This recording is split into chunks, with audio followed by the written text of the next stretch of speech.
ಗೆಳೆಯರೆ ನೋಡಿ, ಇದು ಜೋಳ. ಇದು ಯಾವ ತಳಿ ಅಂತ ಗೊತ್ತಿಲ್ಲ. ಒಂದಡಿ ಮೇಲೆ ಬರುತ್ತೆ ಮ್ಯಾತೆ. ಒಂದೊಂದು ಮ್ಯಾತೆ ಒಂದಡಿ ಮೇಲೆ ಇರ್ತದೆ.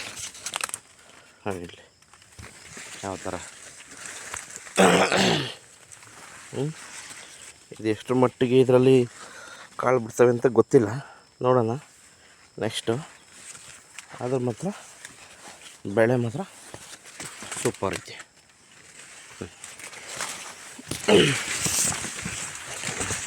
ನೋಡಿ, ಇದು ಒಂದೂವರೆ ಅಡಿ ಹತ್ರ ಇದೆ ಇದು ಮ್ಯಾತೆ. 1.5 ಅಡಿ ಅಂದರೆ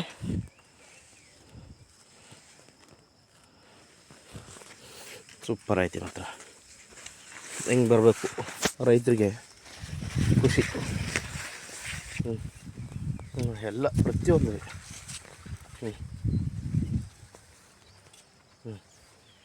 ಇದು ಯಾವ ತಳಿ ಅಂತ ಗೊತ್ತಿಲ್ಲ, ಅವ್ರು ಹೊಲ್ದಾರ ಬಂದಮೇಲೆ ಗೊತ್ತಾಗುತ್ತೆ.